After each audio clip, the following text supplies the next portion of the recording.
Sastra channel நேயர்களுக்கு நமஸ்காரம். நட்சத்திர நவராத்திரி நிகழ்ச்சியில் உங்கள் அனைவரையும் சந்திப்பதில் மிக்க மகிழ்ச்சி.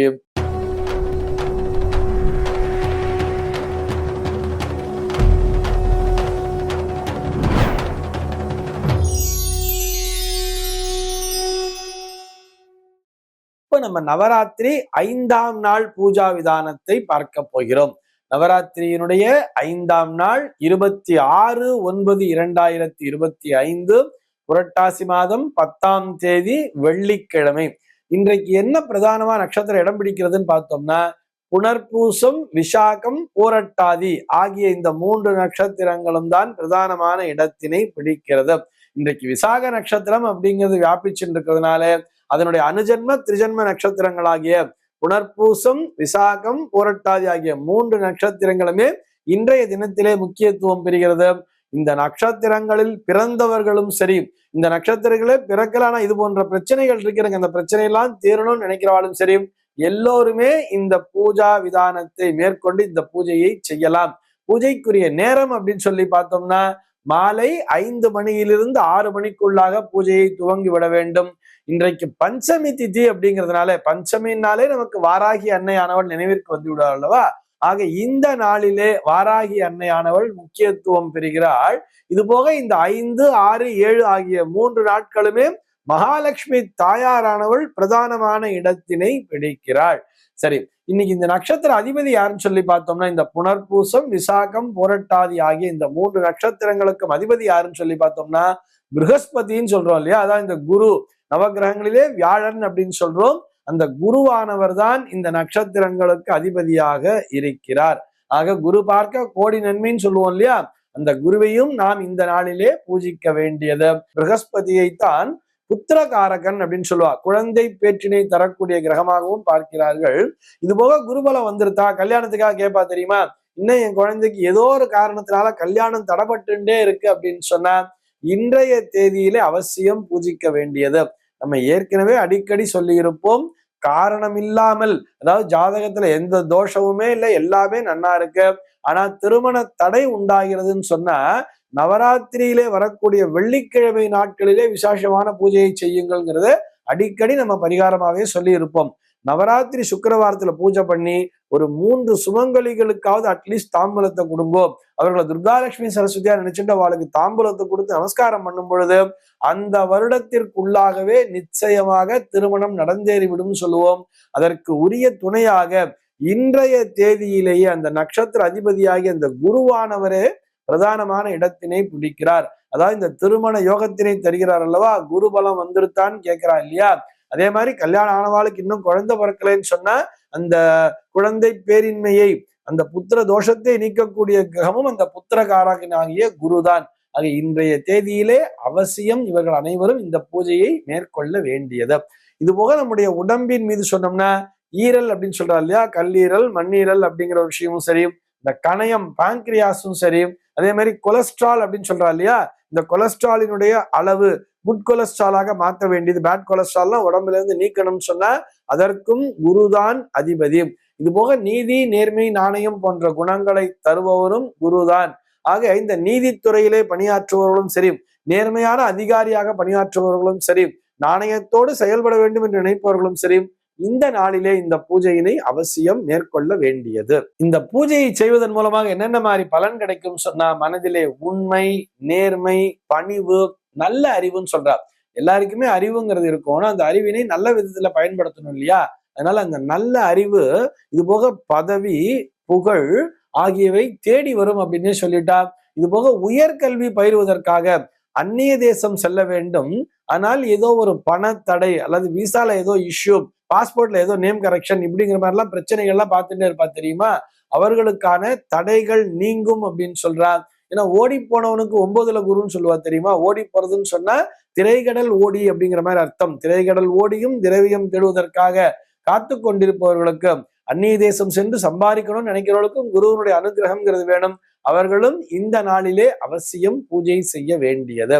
இது போக அரசாங்கத்திடமிருந்து ஏதோ ஒரு உதவித்தொகைக்க காத்துட்டு இருக்கா, ஏதோ ஒரு மானியம் கிடைக்கணும், நான் ஒரு ப்ராஜெக்ட் ஒன்று ஸ்டார்ட் பண்ணணும் சார், கவர்மெண்ட்லேருந்து எனக்கு ஃபண்ட்ஸ் தரேன்னு சொல்லியிருக்கா, ஆனா இந்த ஃபண்ட்ஸ் வந்து சேரலன்னு நினைக்கிறவாலும் சரி, இல்லை நான் ரிட்டையர்மெண்ட் ஆகி ரொம்ப நாள் ஆறது, இன்னும் எனக்குரிய அந்த பென்ஷன் பணம்லாம் வந்து சேரல, எனக்குரிய ப்ராவிடென்ட் ஃபண்ட்லாம் சரியா வந்து சேரலன்னு நினைக்கிறவாலும் சரி, அரசு தரப்பிலிருந்து நமக்கு வர வேண்டிய பணங்கள் எல்லாம் தடையில்லாமல் வரணும்னு சொன்ன இந்த பூஜையை அவசியம் மேற்கொள்ள வேண்டியது.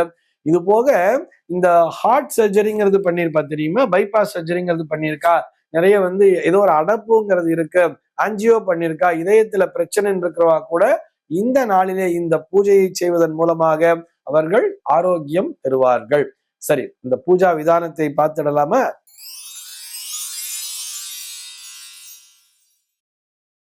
பூஜை நேரம் அப்படின்னு சொல்லி பார்த்தோம்னா மிகச்சரியாக மாலை 5 மணியிலிருந்து 6 மணிக்குள்ளாக பூஜையை துவங்கி விட வேண்டும். ஒரு மனைப்பலகையை எடுத்துக்கொண்டு அந்த மனைப்பலகையிலே 5 முக்கோணங்களை கொண்ட நட்சத்திரம் போன்று கோலமிட்டு கொள்ள வேண்டியது. நட்சத்திர கோலம் போடுவா இல்லையா, அந்த மாதிரி ஒரு 5 நட்சத்திரங்கள், அதாவது மேல 2 கீழே 2 நடுவுல 1ங்கிற மாதிரி ஒரு 5 நட்சத்திரங்களை கொண்ட கோலத்தினை போட்டுக் கொள்ள வேண்டியது. அதுல நடுவில இருக்கக்கூடிய நட்சத்திரத்தின் மேலே பஞ்சமுக குத்து விளக்கினை ஏற்றி வைக்க வேண்டியது. ஏன்னா இன்னைக்கு பஞ்சமிங்கிறது ஞாபகம் வச்சுக்கோங்க. 5 முகத்தை உடைய அந்த குத்து விளக்கினை ஏற்றி வைக்க வேண்டியது.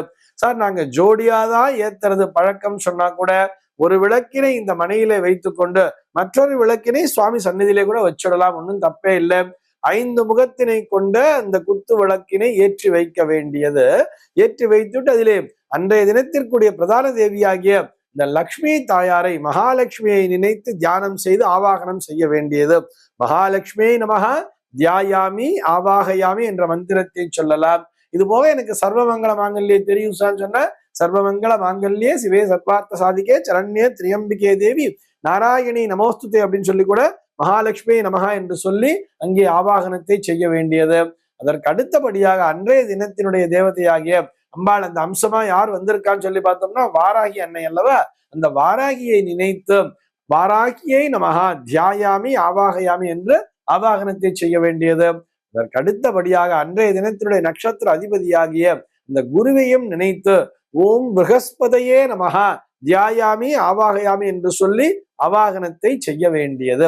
அவாகனம் பண்ணிட்டு இவர்கள் மூவருக்குரிய மந்திரத்தையும் தலா 108 முறை ஜபம் செய்ய வேண்டும். இந்த மந்திரமானது இப்ப ஸ்கிரீன்ல ப்ரொஜெக்ட் ஆகுது, அதை பார்த்து அப்படியே படிக்க வேண்டியது. என்ன மந்திரம் சொல்லி பார்த்தோம்னா முதல்ல மகாலட்சுமிக்கு ஓம் மகாதேவியை ச வித்மஹே விஷ்ணு பத்னியை ச தீமஹி தன்னோ லக்ஷ்மி பிரச்சோதயாத் ஸ்ரீ மகாலட்சுமியை நமஹா அப்படின்னு 108 முறை ஜபம் பண்ண வேண்டியது. அதற்கு அடுத்தபடியாக பார்த்தோம்னா அந்த வாராகி அன்னைக்குரிய மந்திரமாகிய ஓம் ஷியாமளாயே வித்மஹே ஹலஹஸ்தாய தீமஹி தன்னோ வாராகி பிரச்சோதயாத் ஸ்ரீ வாராகியை நமஹா என்று 108 முறையும், அதற்கு அடுத்தபடியாக அந்த ப்ரஹஸ்பதிக்குரிய ஓம் விருஷபத்வஜாய வித்மஹே கிருணிஹஸ்தாய தீமஹி தன்னோ குரு பிரச்சோதயாத் ஓம் ஸ்ரீ ப்ரஹஸ்பதையே நமஹா என்று 108 முறையும் தொடர்ந்து ஜபம் செய்ய வேண்டியது. இந்த 3 தேவதைக்குரிய மந்திரங்களை தலா 108 முறை ஜபம் செய்து முடித்த பிறகு லக்ஷ்மி அஷ்டோத்திரம் சொல்லி வாசனை மிகுந்த ரோஜா மலர்களால் அர்ச்சனை செய்ய வேண்டியது. அந்த பன்னீர் ரோஸ்ன்னு சொல்லுவார், அந்த வாசனை மிகுந்த ரோஜா மலர்களால் லக்ஷ்மி அஷ்டோத்திரத்தை சொல்லி அர்ச்சனை செய்ய வேண்டியது. அதனை தொடர்ந்து தூப தீப நைவேத்தியம் செய்து தீபாராதனையை செய்ய வேண்டியது. இன்றைய தினத்தினுடைய விசேஷ நைவேத்தியம் என்னன்னு சொல்லி பார்த்தோம்னா எலுமிச்சை சாதம். எலுமிச்சை சாதம் பண்ணிக்கலாம். அதே மாதிரி கடலை மாவினால் செய்யப்பட்ட மைசூர் பாகு அல்லது லட்டு. எனக்கு மைசூர் பாகு செய்ய வரல சார் அப்படின்னு சொன்னா லட்டு கூட பூந்தியா பண்ணி லட்டு கூட பிடிச்சி வச்சுக்கலாம் இல்லையா. ஒண்ணு கடலை மாவுல பண்ண மைசூர் பாகு அல்லது லட்டு, அல்லது ரெண்டையும் செஞ்சுட்டாலும் சரி. அதே மாதிரி சாத்துக்குடி பழங்களையும் வைத்து நைவேத்தியம் செய்ய வேண்டியது. இதெல்லாம் என்னால இயலாது சார் சொன்னா வெறும் முந்திரி திராட்சையை கூட வச்சு நைவேத்தியம் பண்ணலாம். முந்திரி திராட்சையை வச்சு நைவேத்தியம் பண்ணுங்கோ. சுண்டல்னு சொல்லி பார்த்தோம்னா இன்றைய தினத்தினுடைய சுண்டல் அந்த வெள்ளை மூக்கு கடலைன்னு சொல்லுவா இல்லையா, அந்த வெள்ளை மூக்கு கடலையை சுண்டலா பண்ணி நைவேத்தியம் பண்ண வேண்டியது. இது போக அவசியம் கன்னியா பூஜை மற்றும் சுமங்கலி பூஜைகளை செய்து அவர்களுக்கு வஸ்திரத்துடன் கூடிய தாம்பூலம் அளித்து முடிந்தால் அவர்களுக்கு போஜனமும் செய்வித்து நமஸ்கரிக்க வேண்டியது. குறிப்பாக திருமண தடையை காண்கின்ற ஆண்களாக இருந்தாலும் சரி பெண்களாக இருந்தாலும் சரி அவர்களே அந்த நேரத்தில் அந்த பூஜையை நேரடியாக செய்து அவர்களுக்கு நமஸ்கரிக்க வேண்டியது. அதே மாதிரி ஒரு குழந்தை பாக்கியத்திலே தடை காண்பவர்கள் தம்பதியராக இந்த பூஜையை செய்து அந்த கன்னி பெண்களுக்கும் அதே மாதிரி அந்த சுமங்கலி பெண்களுக்கும் நமஸ்கரிக்க வேண்டியது. கண்டிப்பாக அடுத்த வருடத்திற்குள்ளாக அவர்களுக்குரிய பிரார்த்தனை என்பது நிச்சயமாக நிறைவேறும். இத்துடன் இன்றைய தினத்துடைய 5ஆம் நாளுடைய பூஜா விதானமானது பூர்த்தி அடைகிறது. மீண்டும் உங்கள் அனைவரையும் 6வது நாள் நவராத்திரி 6ஆம் நாள் பூஜா விதானத்துடன் சந்திக்கிறேன்.